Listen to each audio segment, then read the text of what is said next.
Hey everyone, I'm your host, What's AJ Say, and this is the tragic story of the Blue Moon Killer. Viewer discretion is advised.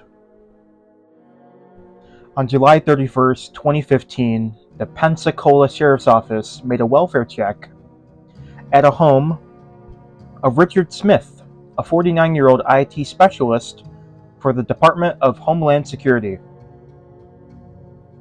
His boss reached out to the police when Richard failed to come to work for 3 days. No one answered the door of the home. Richard shared with his mother. I might say this name wrong. I am sorry if I mispronounce her name, but her name is Vansel,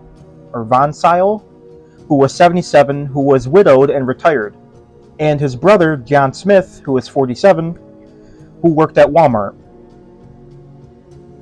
Police then contacted Richard's half-brother, Donald Wayne Hartung, who gave them permission to enter the house. Inside the house, authorities found Vansel, Richard, and John all to be dead and deceased. Each one of them was buried separately under a mountain of clothing and blankets, investigators told Oxygen's Family Massacre. And once the medical investigators arrived at the scene, they pulled the blankets off and they were able to tell that the bodies of the three people had been there for a couple days.